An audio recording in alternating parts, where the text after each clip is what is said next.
Thank you guys again for joining us for tonight's virtual class. I'm Chris Hearn. I'm the West Tennessee Field Rep for the Tennessee Wildlife Federation.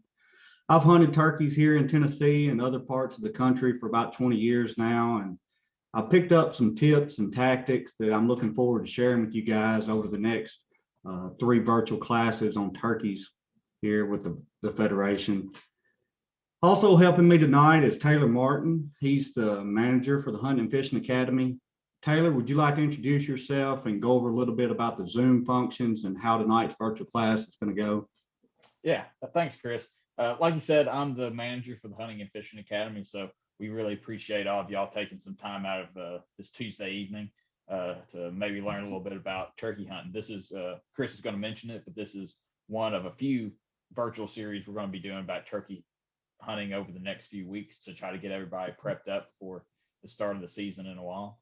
But tonight I'm playing kind of a tech role and assisting Chris, be helping monitoring everybody's questions and chat. You'll notice at the bottom of your Zoom panel, there's a Q&A function.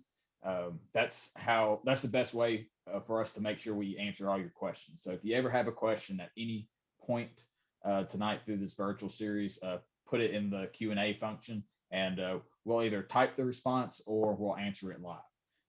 And I'll help make sure Chris sees those, and we'll get to them as soon as we can. And then if you have anything else, as we're discussing things, if you know a useful piece of knowledge or would like to share something with everybody, you can put that in the chat function and make sure you can select you can either send it to just me and Chris, or you can send it to all the other attendees. And then besides that, we're going to have a few polls that pop up through tonight's virtual series. This is just a way for us to get a feeling of what everyone's experience level is to allow us to tailor the content a little bit more to everybody. But with that, I'll turn it back over to you, Chris. Thanks, Taylor. So I want to start off by talking a little bit about the Tennessee Wildlife Federation and what it is we do. The Federation was founded in 1946, and it's one of the largest and oldest nonprofits, and we're dedicated to the conservation, sound management, and the wise use of Tennessee's great outdoors. The Federation brings together and represents the various interests of hunters, anglers, wildlife watchers, and other outdoors enthusiasts. Common sense conservation policy is at the heart of the Federation, and we represent those various stakeholders on Capitol Hill. Also, through its habitat conservation program, the Federation is restoring and conserving thousands of acres of wildlife habitat. And there's lots of ways you guys can get involved, anywhere from volunteering to getting involved in the policy issues. But you can find out more there at tnwf.org/get involved. Outside of our policy and conservation work, we also have several other programs. Scholastic Clay Target Program. It's offered to kids from age 9 all the way up through college. And the kids have the option of shooting in multiple shotgun shooting sports. And then there's about 1,700 kids right now that's shooting in the SCTP program. Also, we have our Hunters for the Hungry program, probably one of the most popular programs that we have, and it's all across the state. And this is where Tennesseans are fed by providing deer are donated to the processors, and then they're then carried on to the hunger relief organizations. And since 1998, there's been about 7.6 million servings provided through Hunters for the Hungry. And then that brings us to the Hunting and Fishing Academy. That's where I spend most of my time. And if you look at the North American model for conservation, you'll see that it is a user-funded model. And what that means is the conservation dollars are generated through license sales, taxes on ammo, and other outdoor equipment. And for about the last 20 years, we've seen a loss in hunter engagement, and it's actually at a rate of about 30%. So the nation took a step back and they said, what can we do to offset this decline? And that's where R3 programs like the Hunting and Fishing Academy, they were created. Hunting and Fishing Academy mimics the generational transfer of knowledge through our mentored hunting experiences.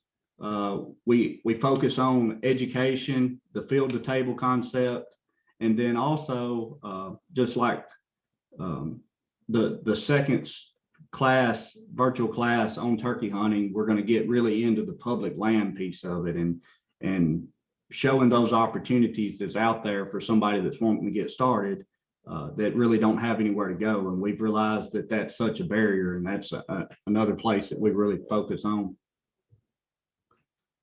So this is a little overview about what we're going to cover tonight. Again, this is a 3-part series, and this is the first one. I find it very important to cover the biology and kind of the mannerisms of wild turkeys. It's going to help you be a better hunter when you understand why the turkeys are doing what they're doing. And then later on, as we get more in depth into the tactics and the equipment, it's going to help pull it all together. So Taylor had mentioned earlier, we got a couple pop-up surveys here. I'm just going to give about 5 or 10 seconds for each of these. If you'll just take the time, this will kind of give me an idea of the experience level of you guys.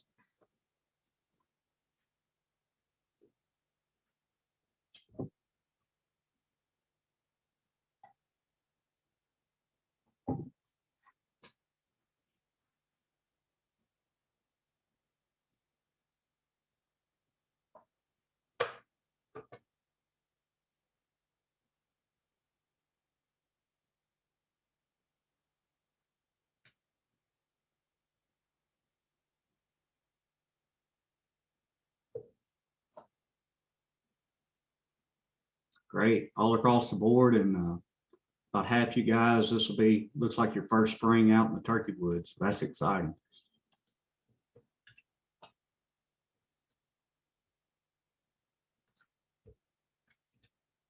So then here's our second one. Just because the state varies so greatly from west to east, you got the alluvial valley in West Tennessee, and we'll go over a little bit of changes over on that side, all the way to the mountains of East Tennessee.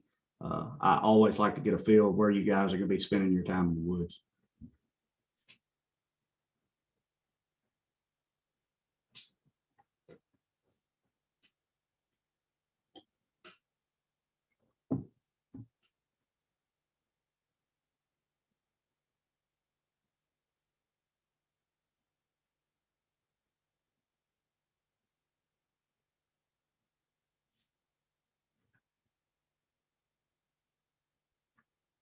Nice, again, spread out. So it's like about half you guys in Middle Tennessee. Well, that's perfect. Y'all got birds everywhere there.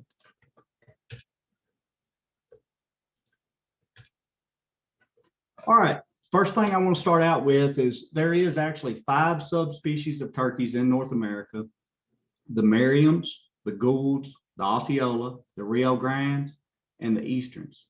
And each of these subspecies they have some distinguishable characteristics.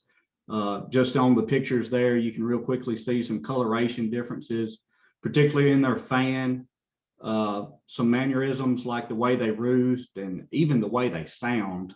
Rios, Merriams, they have a real distinctive gobble. I think of a gobble kind of like the Tyson chicken commercials or Tyson turkey commercials. They almost sound tame and a shorter gobble, where Osceolas and Easterns have that real, just fierce, long, penetrating gobble. And then they have some other characteristics like genetically, Osceolas have longer spurs compared to some of the other subspecies. And then like Goulds and Rios and Merriams sometimes have shorter spurs, things like that. But this is a distribution map, and you can see that Easterns are the most prominent subspecies there, represented in blue. And that's what we hunt here in Tennessee.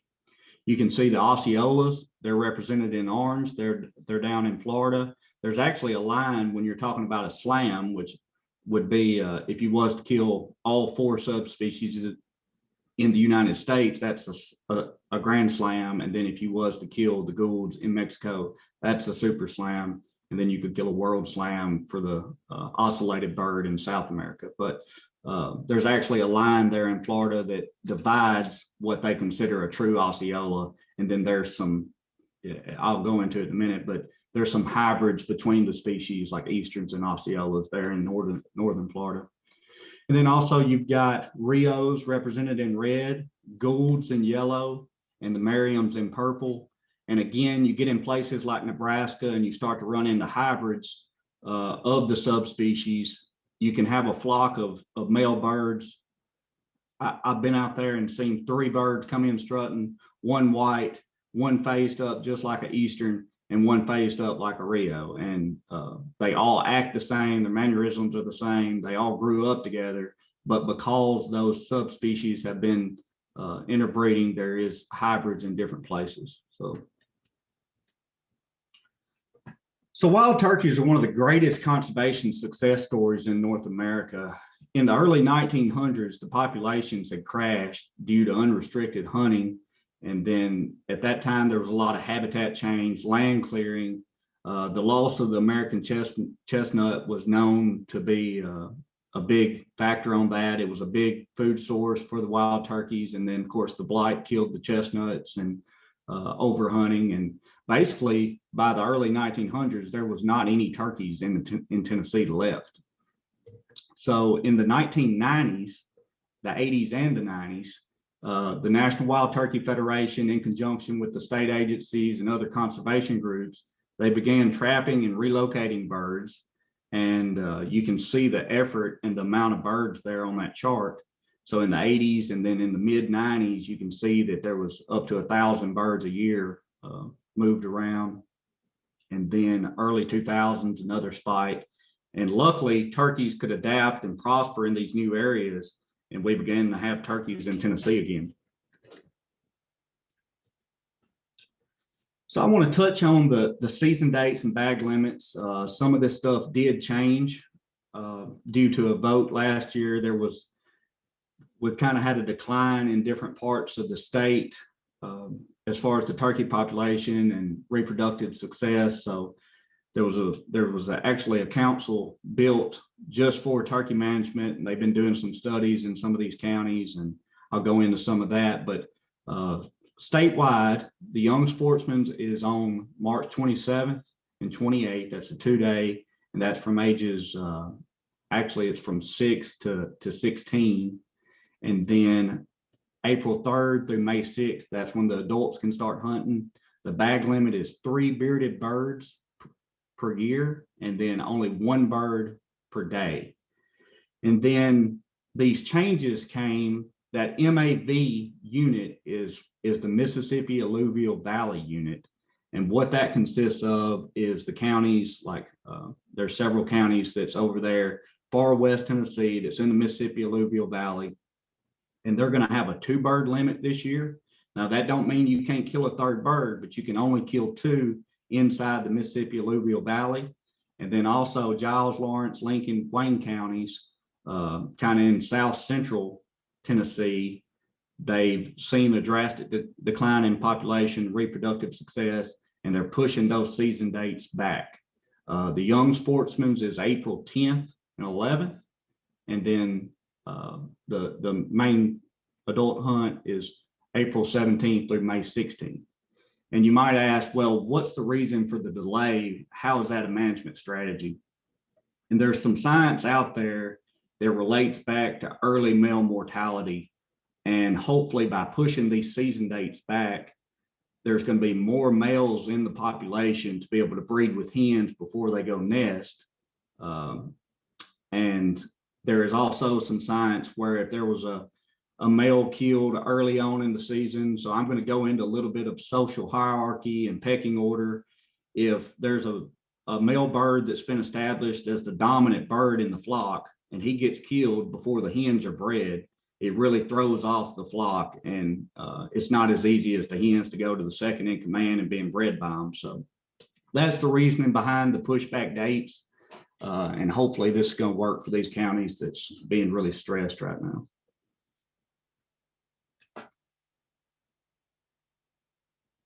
So the next thing I want to cover is just basic sex identification of these turkeys. And you're going to hear me say a lot of terms. I'll go ahead and correct myself right now. I normally call a male bird a gobbler. That's my lingo, and I'll probably do it all through these virtual classes as y'all follow along. But the first thing I want to talk about is the hen. So this is a female turkey. There's 2 pictured there. You can notice they're grayish colored head, bluish colored head sometimes. They're smaller than the males. usually. They don't have spurs, and they normally don't have a beard. And I'll go into what a beard is in a minute. I will say sometimes hens do have beards, and they are legal to harvest because the law does read bearded turkey. But from a management point, sure, it's they are legal, but these are very important to the flock for reproduction. So you just have to take that in consideration. Next thing I want to talk about, this is a male bird, an adolescent male bird called a jake. And you can see the beard I'm talking about. This one has a pretty short beard, about 4 inches long. And then if you'll notice, you're seeing the difference in the color of the head, especially on the one on the right, because his hormones are up and the blood's in his head. He's excited. And then the fan is a telltale sign of a jake from a tom as well. So you can see those center tail feathers right there that's long, where the other ones hadn't filled out completely. So real quickly at a glance, if a male bird strutting out in the field, I can pretty well tell if he's a jake or a tom just right off by looking at his fan. So now we're going to jump into a tom. So this is a bird that is an adult turkey. An adult turkey is normally considered a male bird, or a tom is considered a male bird that is 2 years of age or older. And I don't know the exact science and the cutoff, but basically at 2 years, a bird is what we call mature as a manager and as a hunter. So you'll notice the beard on this one, it's longer. What a beard is, even though it does look like hair, it's actually a modified feather that grows. These beards can get 10, 11 inches long, and they actually continuously grow, but they're wore off on the ground when the turkey walks. So people talk about a super long bearded turkey, 12 inches, 13 inches long. Well, what that tells me is he's got long legs just because of the way the beards grow and they wear. And then you can also see the spurs on this turkey. That's something that's going to grow with age as well. And that's probably one of the best tells of the age of a turkey, even though some other factors still play into it, genetics, the type of terrain that they're in, nutrition, and things like that. But age of a turkey, you can get a pretty good ballpark by looking at his spurs. And then you can also see the full fan on the toms. It's filled out completely. So I've got several slides in here, and like Taylor said, we can answer questions anytime, but I do want to kind of take some time along the way. So we have our first question, Chris. Enrique asks, what is a spur? So a spur is on the back of the legs on both sides. And if anybody has seen a rooster, they've got spurs. This is a way of showing dominance. This is what they're going to use for fighting. They can jump up and they can spur each other. And spurs definitely play an important part in the social hierarchy and establishing that pecking order for the males. And I'm going to go in a little bit in more detail of that. But a spur to me, as a hunter, is probably the biggest trophy from that bird. Obviously, we're definitely going to eat him, and most people keep the beard and the fan, but that spur, looking back at them again, tells me the maturity of that turkey. So if you take a bird that's heavy and he's got sharp spurs, sharp 1.25 inch, 1.5 inch spurs, he's probably a pretty dominant bird in that area. And some of that plays into our strategy for hunting them. And I'm going to go into it at the end, but I'll briefly cover it. If there's a 2-year-old bird with 5/8 inch spurs that's rounded, he weighs 17 pounds, and there's another bird here that weighs 24 pounds with an 1.5 inch pointy spur, and he's been getting his butt kicked. The 2-year-old's been getting his butt kicked, and you put a decoy out, a strutter decoy out, and he might be coming to a hen call, but he sees that. He's like, man, I ain't going over there, because last time I did, the guy with the 1.25 inch spurs, he kicked me in the head. So it definitely plays in the strategy. And that's why I say it's important to understand social hierarchy and the mannerisms of the birds.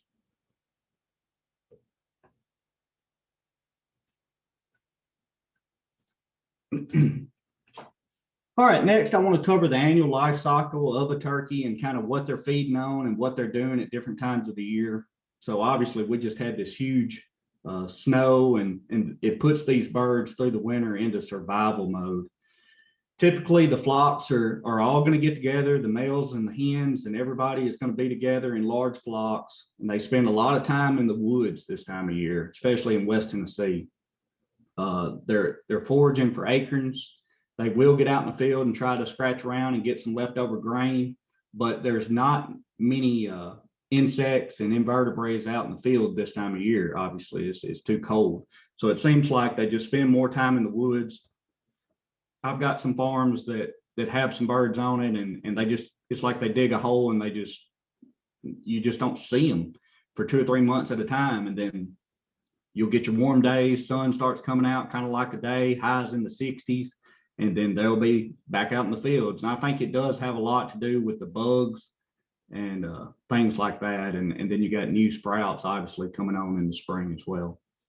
Also, as you're going into February and now March, that's where them birds are starting to establish that pecking order I'm talking about. This picture illustrates pretty well what males do when they're really fighting and trying to establish that social hierarchy. So they'll use their spurs and they'll jump up, but a lot of it is done by posturing, and a lot of it is done by wrapping that head around each other and pushing that body weight.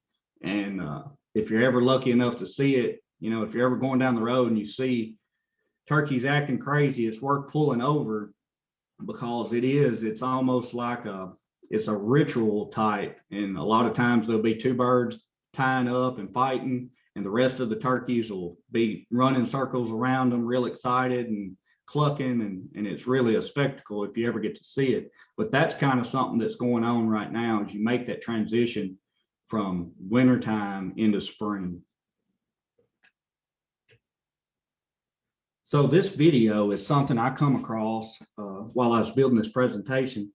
Excuse me. And I think that this video really tells the tale about what springtime and turkeys is all about. I'm going to play it. I'm going to commentate along with it and tell you a little bit about what you're seeing and what you're hearing as it plays. But y'all check this out.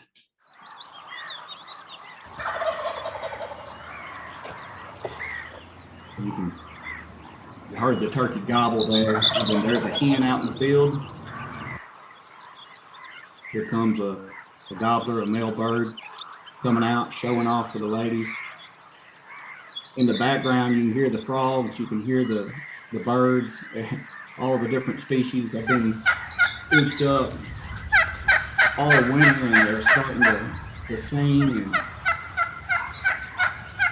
so that hen is now yelping. That's what we call a yelp. Gobbler is gobbling back at it. They're talking back and forth.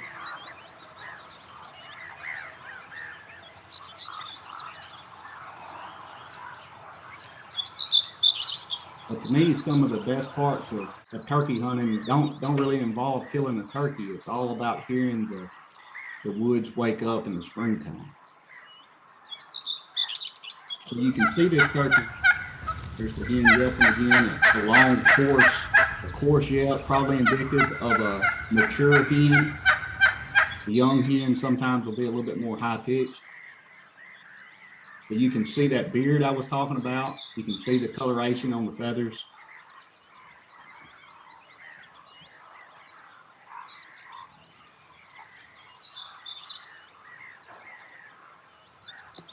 You can't see it, but that bird, so that's what we call purring, clucking and purring. And that's something when a bird is just relaxed and is feeding. That's actually probably a hen doing that. And you can see that turkey tremble every once in a while. That's what we call drumming, spitting drumming. And there's a sound associated with it. You can't hear it on this video, but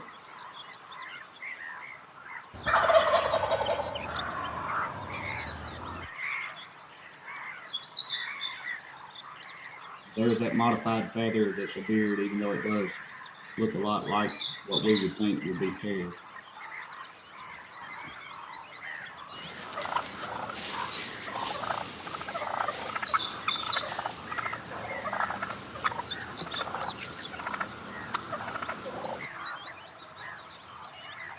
dragging those wingtips on the ground. If he was in dust or some kind of mud, you can actually see those strut marks.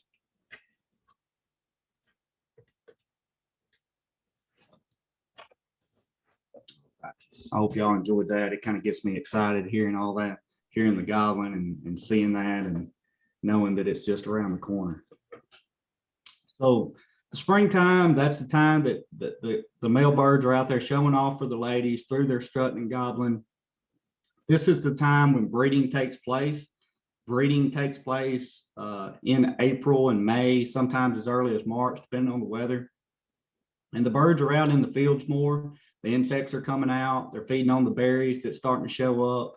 Still some grain. As a matter of fact, this is a time when the fields are sometimes getting planted, and they can actually be a trouble if there's enough turkeys on it as the farmers are planting their fields. They've been known when on the no-till practice to actually eat the seed that's being planted. Obviously, there's not much there, by this point, there's not much left over from the previous year's agriculture practice. Clover is definitely one of the turkey's favorite things to eat. And then I keep going back to the insects. This is a time where the hens are getting ready to lay eggs, and they know it. And those insects are providing some different substance that those hens are going to need whenever they're getting ready to produce those eggshells. And obviously, this is the time of year that we hunt them. That's what makes it so exciting. There is some fall hunting, but I find fall hunting compared to spring hunting just because of the lack of the vocal dialogue in the turkeys to not be quite as exciting. Hey Chris, before we move on, we got a few questions. Okay. As well answer. Right. James has two questions. The first one, correct us if we don't get this question right, James, but he asked, do we know what the most close time to turkey hunt with TWRA? So maybe talking about like shooting light, kind of when you would go out turkey hunting, or I guess April 3rd is the closest date for statewide season. Right. Yeah. So the season dates, we talked about that. And then, yeah, the main thing as far as timing, and I'm going to go into it a little bit more as I go into the biology of the turkeys, but talking about the roost. So birds do roost in trees at night. It's very unsportsmanlike, whether it's legal or not, to harvest a bird from a tree. So I think there is a shooting time related to turkey hunting, but the general rule of thumb is you definitely don't want to shoot a bird off the roost. It's just kind of unfair to him. That's his sanctuary as far as time of day. And like I said, I hope that answers your question. And if it don't, hopefully I'll answer it in these slides that I have coming. And you may also be covering this, Chris, when you get into biology. But James also asked where the best place to shoot a turkey is. Okay. Yeah. And I haven't got a slide for that. That's something we're really going to dive deep into in the second virtual class when we start talking about shotgun, pattern densities and shell selections and things like that. But yeah, you shoot a turkey in the head with the shotgun. That's the known most lethal way of killing them, because you're not shooting like a buckshot or a large shot that's going to be lethal through the body and through the lungs. You want to be able to break that skull plate and the vertebrae. And we're going to dig real deep into that when we start talking about the equipment in the second virtual class on March the 9th. The only other part I would add is if you were an archery hunter, then you could shoot a turkey through the body, through the vitals. I don't have a body diagram of the vitals of a turkey, but basically right where the wing kind of comes down mid-body, or a straight on shot just right above the beard right there. It's going to be your most lethal shot for archery equipment. And then Keith asked, do turkeys actually dig in for shelter in colder weather? You know, there's, I follow a guy, his name's Michael Chamberlain. He's probably one of the best biologists in the country for turkeys. And I would encourage you guys on Facebook to to start following his posts, and he does occasionally post some science about what turkeys do in certain situations. Now, I couldn't tell you if the birds stay. I think they still stay in trees in cold weather. The real question to me that I always ask is, when these tornadoes come through in the spring and you're a turkey in a tree, they're in for a rough ride. And I've actually seen, I feel like that there's definitely some mortality when you get those tornadoes and different high winds where it's blowing trees over and trees are striking each other. And you got to think, if a turkey breaks a leg or breaks a wing, he's pretty well done for. I don't really know the answer to exactly what they do, but they're very smart birds and they adapt very well. I can tell you they can live for long periods of times in a tree, and that goes back to like the alluvial valley and the way it's being managed right now. The reason it's being managed like that is we've had several big Mississippi River floods during the springtime, and it's flooded out nests, but also them birds could be 10 or 12 miles from ground, and they'll just have to live basically in trees for long periods of time. And it's amazing what those birds can endure as far as dealing with Mother Nature. Is that everything we got for right now, Taylor? We got a couple more. Roman asked, do you think a 33-pound bow can kill a turkey? I do, if it's set up correctly. I don't. You'll have to consult your hunting and trapping guide to make sure that there is no poundage restriction for archery hunting turkeys. It could be 40 pounds, but I'm not sure. But to answer your question, outside of legality, with the right arrow set up and the right broadhead, yeah, 33 pounds would kill a turkey. And the good thing about turkey hunting with a bow, or at least the way I do it, and I'm going to cover some of this in the tactics part of the second virtual class, and that's using a ground blind and using decoys, and you can really get them birds in close if you know what you're doing. David asked, what about gobblers that won't gobble? Obviously making them harder to target. Oh, definitely. Yeah. And there's a lot of factors. Again, there's a lot of podcasts, and Micah Chamberlain is probably one of the foremost biologists. And there's some podcasts out there about his science. He actually put speakers up in the trees in the springtime and documented the number of gobbles based on barometric pressure, based on temperature, based on hunter pressure. And there's so many factors that play into when gobblers gobble and how frequently they do it. So obviously it's related to the breeding season, but there's also other factors, especially hunter pressure. It don't take a bird to be very smart to know that every time he spends a lot of time gobbling, somebody with a gun and two legs is trying to slip up on him. So he quickly learns that, he's better off being quiet, or they'll actually, there's been studies done where the birds are not gobbling as hard. They just kind of half gobble, and maybe they do more strutting, spitting and drumming. And then another thing that a lot of people don't know is that a male bird will yelp just like a hen. They have a real coarse yelp, especially jakes. And that's another way that gobblers can communicate and keep from giving away their location to predators. And then the last one we got, then we can move on. Keith, okay. Just clarification on his about like turkeys digging in. He asked that because of your statement earlier when you were talking about them being hard to find or disappeared for a while. Oh, okay. Yeah. Yeah, that was kind of an analogy, but yeah, that they just spend more time in the woods, in harder to find locations. They're not out in the open like they are during the spring when all the buds are starting to bud with the temperature warming. The insects are out there. So what I meant by that is they're just kind of, I think I said going underground, but they're spending more times in the remote areas of the denser woods, and a lot of times in like pine trees and cedar thickets and things like that to be able to sustain through the winter. And I've got, we're going to have a lot of time to answer questions as we get through towards the end. So, So then this brings us, we're coming out of spring, going into summer. The hens in Tennessee, they begin nesting around the last week of April through the end of May. And the peak incubation period has been known to be somewhere in the middle of that, somewhere around the first or second week of May.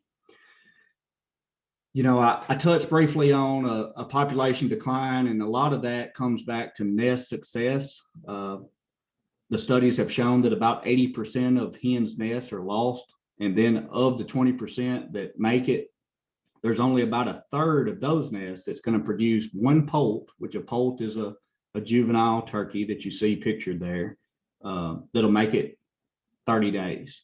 And there's a lot of factors on that. Obviously, we go back to weather. You know, if you have a big cold front that comes through late in the spring, there's some science behind how a hen can lay on them eggs and how the temperature outside, and they can only keep the eggs to the right temperature for a certain amount of time. Then obviously the biggest loss is flooding, especially in your river bottoms, and then your predators. So there's a lot of things that play into nest success, but when you, and hopefully a lot of you guys are going to get the opportunity to see a tom out there strutting, and you look at my numbers of what I just said, so 80% of nests are lost, only a third produce a poult that's 30 days or older. 50% of those are hens, 50% are males, let's just say, and you've got a mature tom strutting in on you. It's really an amazing thing of what these birds can do to be able to sustain themselves. So don't take it for granted. So we just had a question session, but if you guys have got any more questions about the life cycle of the turkeys, I'll answer a few, and then we're going to dive into the biology more.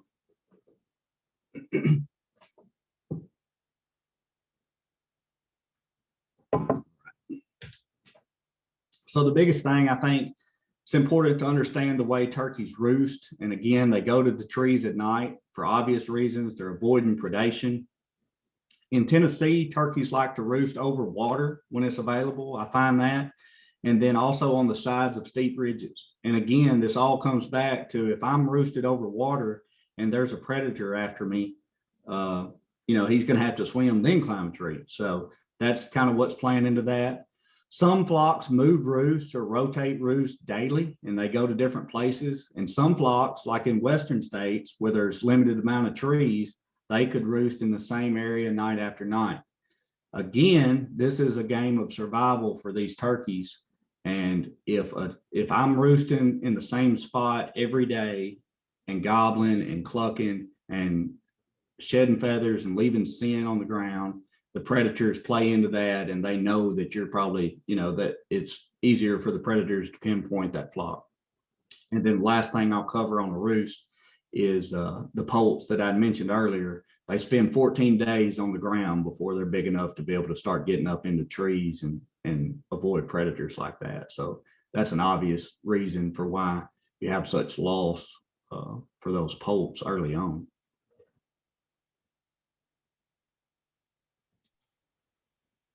Second thing I want to cover is talk about the eyes and the ears of a turkey.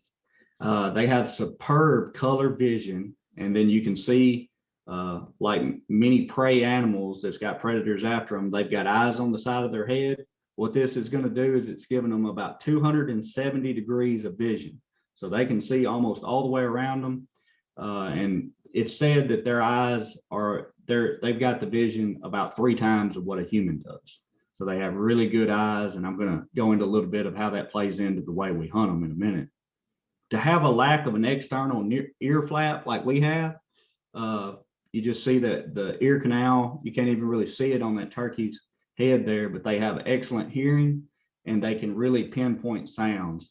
If you call it a turkey and he's 250 yards away, I can guarantee you he can, when he comes, he knows within 20 or 30 yard radius of where that sound come from. So to see how the eyes and the ears plays into it, we've got to prepare ourselves as hunters. And this is a picture. This guy has got his gun up. This is what I see right here in this picture. He's got his gun up. Let's just say a turkey's gobbled and you know he's potentially coming your way. I want to have my gun up and be able to minimize my movements, to be able to point my gun at him as he comes up. He's got his gloves on, he's got his face covered, he's got his head down, kind of shading what little is left around his eyes in shadows. Also up against a tree that's going to break his outline. And I go through all this to say turkeys are one of the only species that we hunt here in Tennessee that you almost have to go to this extent of concealment. They have such good vision that if you leave any kind of white exposed or something like that on your hands or on your ears, they can pick that out. And more than anything is you just want to cut down on your movement. And that comes down to being prepared and getting comfortable before the turkey gets in there. You're not going to be able to, as a turkey gets inside a gun range, pick your gun up from the ground and be able to shoulder it without them smelling a rat and getting out of there. And then probably the most important thing about turkey hunting to me, and we're going to really dive deep into it on our second virtual class and talk about what each sound means and how to mimic it with calls and things like that. But the sounds that turkeys make is what makes turkey hunting so much fun. And in a lot of ways, it builds up the anticipation as the hunt's unfolding. So turkeys gobbling and the males are gobbling to attract hens.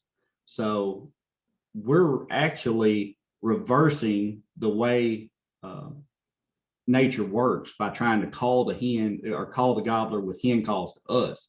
In nature, the turkey gobble or the males gobble and the hens go to them. So that's why it's such a skill set to be able to call these birds in and trick them and reverse that natural tendency of the hens going to the gobblers. So I will tell you a little bit about it. The turkeys gobble a lot on the roost. This is normally the first 30, 45 minutes of daylight. They start gobbling right at first break of light, and then they'll continue to gobble real hard normally. And then once they get on the ground, some birds continue to gobble a lot, but some kind of back off. Another thing about wild turkeys is their instinct gobbling, or what's called shock gobbling. And what I mean by that, this is gobbling at things as a reaction. And I don't mean different turkey sounds. So there's, again, a science behind the different frequencies that make a bird gobble. But for instance, the most popular locator call that makes turkey shock gobble is an owl hoot. That's something that's natural in the wild, and then you can mimic it with a call, or you could actually call with your mouth and possibly get a turkey to react gobble to that. I've heard them gobble at train horns. I've heard them gobble at truck doors shutting. I've heard them gobble at loud pipes going down the road. So this is just kind of a weird way that gobblers react to different sounds. And then the hens, as you can see there on the right, they make lots of noises as well, and each one has a distinctive meaning. So in our video earlier, we heard yelps. They do a lot of assembly yelps where they're collecting up the flock. That's kind of the matriarch hen's job, to keep the flock together. Clucks, there's alarm clucks when they see something, and they'll cluck real loud, and that's saying that there's danger. And then they have a more casual cluck that just mixes in with the purrs like you heard on the video. And this is something they're doing when they're just feeding along. And then cutting is a shortened yelp. It's real loud, real aggressive. If you ever hear two hens that's kind of going at it and they're maybe fighting for dominance, you'll hear a lot of cutting then. But the yelps is probably, as a hunter, what you're going to use most often to be able to call a tom. I did put this link in, and me and Taylor will be sending out an email that'll have some follow-up resources after this class tonight, and kind of preparing you for the second series, the second class in the series. But this nwtf.org Wild Turkey Basics has a turkey soundboard on it. And I really like it because you can click on each sound and it'll make it, and it'll tell what it kind of means. So I think that would be a great resource for you guys to be able to actually hear the sound with the words and the things I'm talking about.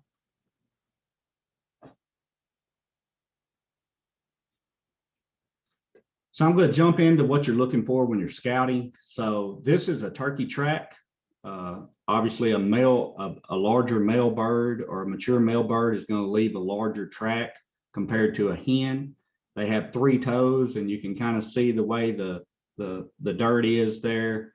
And basically, they have a 4th little toe back there, but normally it won't drag the ground. You can see it kind of hitting in the snow there. But that's what you're going to look for when you're scouting for turkeys.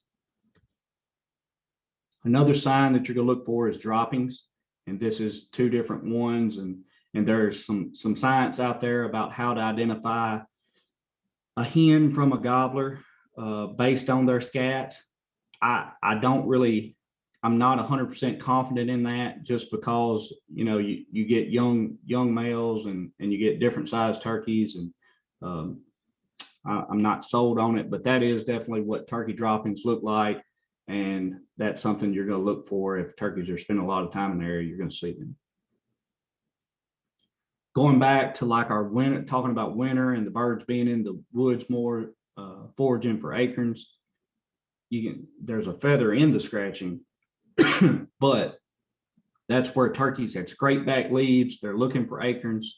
And this is a telltale sign. If you get a flock of 20 or 30 turkeys inside the woods, you're going to see a lot of scratchings, and they'll flip over logs and they'll do different things looking for insects and acorns. And this is another sign that you'll be looking for. One of the last signs when you're talking about scouting is these dust bowls. And a dust bath is part of a bird's preening and maintenance of their feathers. And they'll get inside those dust bowls, just kind of wallow out a spot. A lot of time, it'll be a field road that's pretty dusty already. They'll get in there, they'll flap their feathers, and it'll get dust all over their wings. And doing this is going to keep them, their feathers from getting greasy and matted. So any questions? I see a few has popped up here. Yeah, we do have a few, so we'll dive into them. I'll try to do these in order the best I can. But James asked, how important is predator control from a management standpoint? There was actually, I know I brought him up 3 times, but I do rely on him a lot. Michael Chamberlain, he does a Turkey Tuesday, and that was his post for the day, talking about how predator control can affect turkey populations. And basically what he says is, if you're going to have a predator control system, don't expect to go trap 2 or 3 coyotes, in the fall or winter and expect to see immediate results. A lot of predator control is going to be around timing, and think in terms of weeks, not months. So in other words, right before birds are going to nest, it's going to be the time you want to do your most predator control, and do it over long periods of time. Another thing that I will add is you want to talk about, when you're talking about predator control, is the actual predators. Like, you might not think it, but snakes are going to eat eggs, skunks, possums, raccoons, coyotes. There's a lot of predators, hawks. There's a lot of predators out there, and to just go in and trap, say, coyotes or bobcats that we would perceive as being the most abundant predator that's going to prey on turkeys, it might not get you very far. But to answer your question, long-term predator management can help some, but studies have shown that it's not going to be the golden ticket. Your golden ticket is going to be managing harvest and building habitat. And then Keith asks, do turkeys show preference toward any particular species of tree for roosting? I'm gonna say no, just because I've seen them roost in cypress trees over these oxbows and swamps. That's a very common thing. Hickories and oaks along these ridge lines and along water, they're very prone to roosting in it. A beech tree, I might back up on that. I will say, if there's a big beech tree in a good roosting location, a lot of times there'll be some turkeys roosted in it or around it. And then also pine trees. I've seen turkeys roost in pine trees. So yes and no. you do have to think about if a turkey, if there is a flock of turkeys, 50 turkeys, they're not all going to set in one tree. So it would have to be a group of a certain species of tree for them to be able to seek out one over another. So yeah, maybe there's a few turkeys in a pine tree, but there's not enough room in all of it. So there's also turkeys in the hardwoods beside them. So. And then I have a question from somebody asking, which is the better way to judge maturity in a tom, beard length or spur length? Spur length, definitely. Again, that goes back to any 2-year-old tom is going to have, in my mind, an 8 to 9 inch beard. As the beard continues to grow, it rubs on the ground and rubs off. There's also there's a fungus out there that gets on the beard called beard rot. So it can actually get that on the end of it and break off. But spurs, unless they break them or rub them down, they're going to continue to grow. But I mentioned it earlier, there is other factors that play into spur length besides age. And it's similar to antlers on a deer. You got genetics, you got nutrition, and then you got the type of terrain. So a 5-year-old turkey in the alluvial valley where there's sand and flat ground, compared to a 5-year-old turkey in East Tennessee where you have a lot of rocks and it's more prone to rub that spur, there could definitely be a difference in that same age structure. But to answer your question, the spurs is definitely the better indicator. Mm-hmm. And from a biological standpoint, from what Chris said, is you have Jakes and then you have Toms, and a mature bird is the Tom. So to go into, I don't think I ever covered what a Jake spur looks like. A Jake spur is not pointed. A Tom or a male bird at about a 1.5 to 2 years old will start to get a sharpened spur. So if you shoot a bird that is rounded and only 3/8 to 5/8 inches long, it's a very obvious way of telling that bird is less than 2 years old. But like the surefire way of knowing maturity in a bird is by the tail feathers and the wing feathers, like Chris said, them all being the same length. And then we've got one more question here, unless anybody else has any they want to type into the Q&A. But somebody asked, does it ever make sense to move towards a gobbling tom as opposed to staying put and waiting on him to come to you? Yeah, there's definitely some strategy revolved around that. Before I ever make my first call or anything, I'm going to get as close as I can get anyway. It seems like when you break that 150-yard barrier, it makes them more prone to break and come.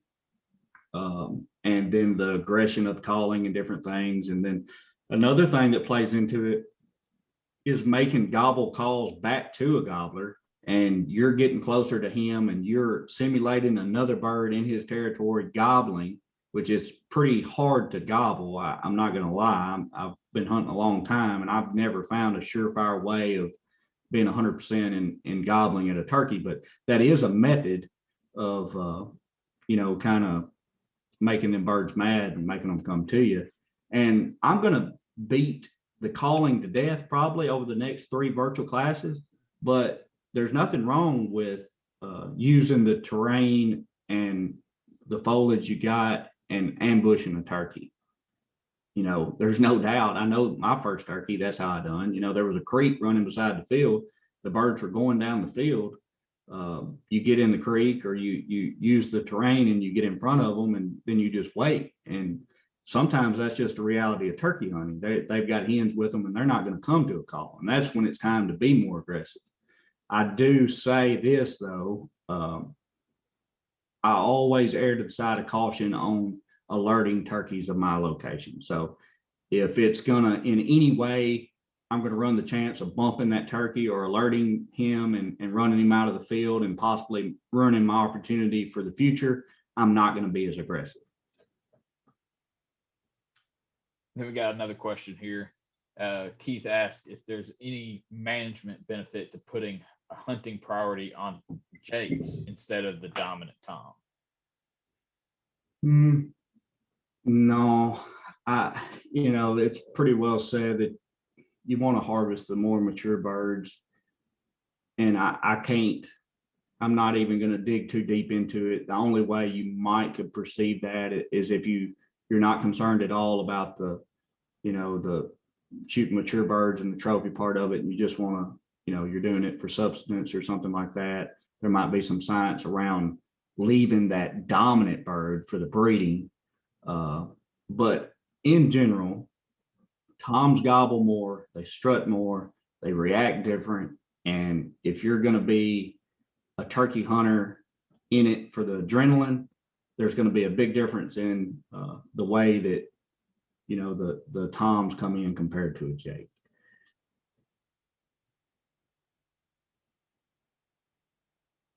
We're good. Yeah, I think that's all the questions, unless anybody has any last ones they want to throw in there. I'm getting down to the end, so I'll cover these next couple of slides, and then we'll open it back up for a couple more questions, and we'll go from there. So this is a picture. I'm not going to dive real deep into basic strategy because I know we've got a full virtual class coming up March 9th just on strategy and tactics and public land. So, but I did want to put this slide for you guys that's trying to visualize what a turkey setup. I keep saying setup, and this is what I mean by it. This guy, again, he's decked out in his camo. He's got his gloves on, and he's up against a big tree, breaking his outline. These are 2 turkey decoys, a male and a hen decoy. In my mind, what I see right now, this guy has seen or heard a turkey gobble. Maybe he started to make a call at it. He's got his decoy up. He's got his gun up. He's ready for if the turkey shows up. And hopefully the turkey is going to come walking up, see that gobbler decoy, and try to run him off and take the hen from him. That's what's happening. The guy's up, he's prone, he's ready to shoot the turkey as it comes into range. Normal range, I'll say it's 40 to 50 yards would be about the maximum you'd want to try to shoot a turkey. But I wanted to put that slide in there just so you can start to wrap your mind around what a turkey setup looks like. And then we're going to dive super deep into this second one when we talk about equipment. And then our third virtual class on March 16th is going to be strictly on turkey calling. And to me, that's what turkey hunting is all about. It's about tricking them birds and using these calls to our advantage. I'll briefly go over what we got there so you can see the box calls up on the top corner. You've got a slate call and your striker. So that striker is rubbed on the slate, makes a raspy hen-like noise. You have a diaphragm call there that goes inside your mouth. It has latex reeds. You use your tongue to push pressure between it and the top of your mouth, and it's going to give a hen-like sound. A push button call there, and we're going to cover this in detail again in the calling virtual class, but this is very easy. Anybody can pick up one of those push button calls and probably effectively call turkeys. And then that bottom piece, the kind of gray looking thing there, that is probably an owl hoot. And that goes back to what we're talking about locator calls and that shot gobble or instinct gobbling at different sounds. And we will be covering all that in the coming virtual classes. So I'm hoping you guys will join us. And this is, before we take any more questions, I just want to let you know what is coming up in the upcoming virtual classes. So preparing for turkey season, this is when we're really going to get into the tactics and the equipment. We'll touch a little bit more on the ethics and the general rules and regulation. And then I'll also pull up some interactive maps and talk about how to find public lands and some of the regulations around those public lands inside Tennessee. And then March 16th is going to be my favorite one. It's going to be all about calling turkeys and talking about the different sounds that the turkeys make. And I'll actually have some calls here with me, and we'll make some different calls and what they mean and get you ready for turkey season right there in April. So I know I've covered a little bit about the gear, and then always revert back to your hunting and trapping guide. It's going to have a lot of information. It's going to have a lot of information about your different WMAs and things. And then some of the gear that I briefly touched on, Academy Sports and Outdoors, they've been a partner of ours for a bunch of years, and it's a great place to find your turkey gear, or it normally is. It's kind of crazy how hard it is to come by some of the ammo and things like that. But there's always a friendly staff there at Academy to help you find what you need. So that's about all I got, and I'd love to answer a few more questions. It looks like we timed it out pretty good. We're only about 3 minutes over, but I'll stay on and answer any questions you guys have got.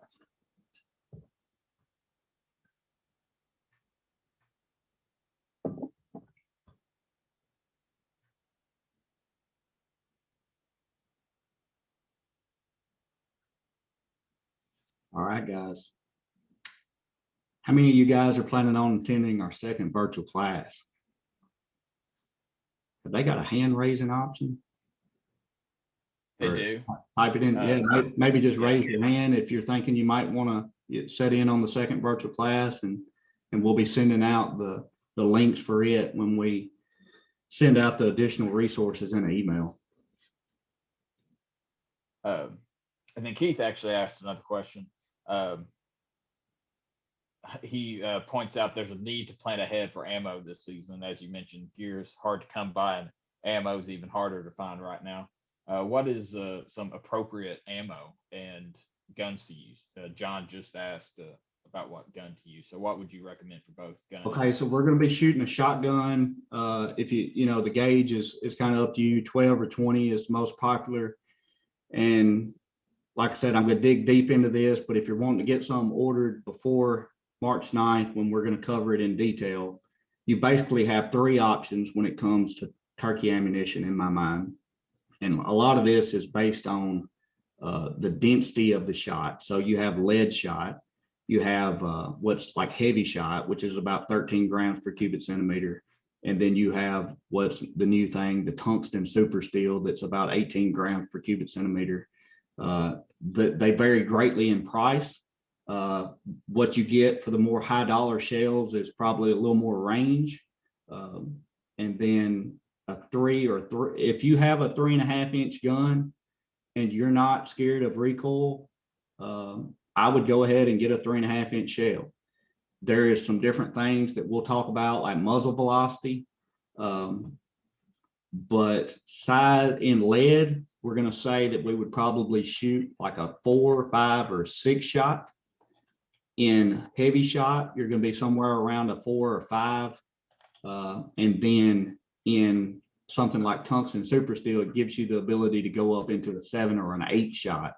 And the best way I can describe that is if you go to 30 yards and I throw 2 different balls, I throw, let's just say I throw a golf ball and then I throw a tennis ball. Well, which one would you rather me throw? Probably the tennis ball, because the golf ball is more dense and smaller and harder. And that's kind of what you get when you talk about different materials in shot.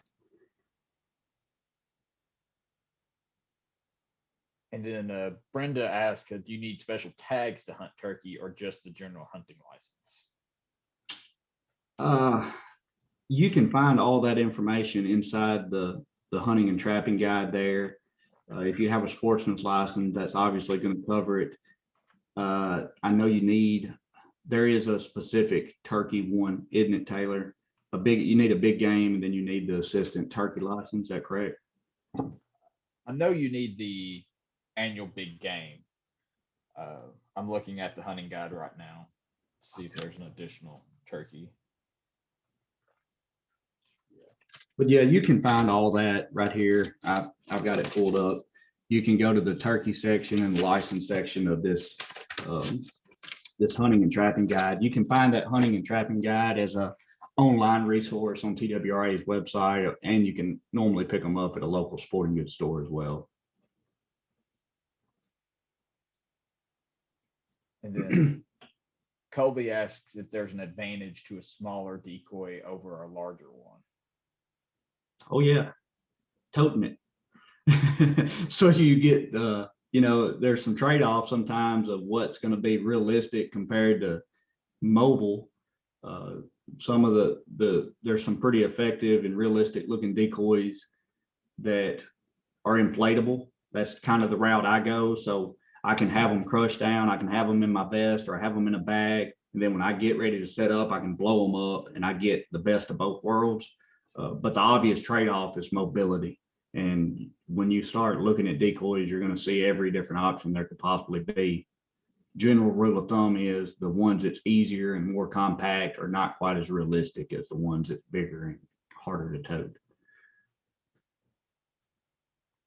Then Wesley asked, he's heard that a 410 is a okay turkey gun. Ask if we would agree with that.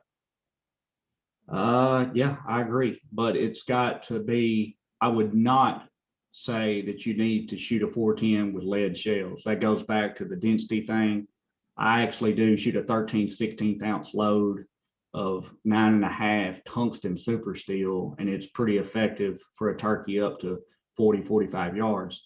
But you're definitely handicapping yourself compared to some of the loads out there. Now, if you're a small young lady or youth, that's definitely an option. If you can handle the recoil and the weight of toting a bigger gun, I would definitely go that route. But I'm going to say 10 years ago, my answer would have been no. It's not lethal enough to harvest turkeys ethically. With the modern innovation of these super fast tungsten super steel loads, yes, it is on the table now. And then this may be our last question, unless anybody has any more they'd like to have answered. Is it environmentally better to avoid lead shot? What's the kindest to the land? All right. If you hunt on a wildlife management area in Tennessee or any of our national wildlife refuges, there's going to be some non-toxic restrictions. And this is some stuff we can cover a little bit more in the second virtual class. I don't think that they're as concerned about lead poisoning with turkeys ingesting it as much as just animals in general, particularly waterfowl. Waterfowl, the way they feed, they're more prone to picking up lead shot. To answer your question, if you're hunting on a private farm in upland type terrain, I would not concern myself with shooting lead shot. That's what I would shoot if that's what you prefer. If you're hunting on public land, the law is probably going to make it where you have to shoot a non-toxic.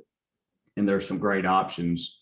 Like I'd said, tungsten is non-toxic, and heavy shot, which is a blend of like bismuth and different materials, is what you would want to shoot then.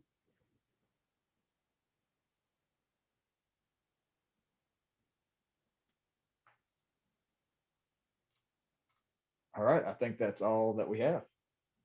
Thank you, guys. I look forward to seeing you guys on the second virtual class. And I feel like this could have been a little boring just talking about the biology of turkeys and things like that, but you can't talk turkeys without talking about why they're doing what they're doing. And hopefully at the end of this thing, if you'll stick with me, it's all going to come together and it's going to make you a better hunter. And thanks everybody for putting things in the chat and the Q&A. We appreciate y'all joining us tonight. If it wasn't for people like you, me and Chris would be out of the job. So we really appreciate it.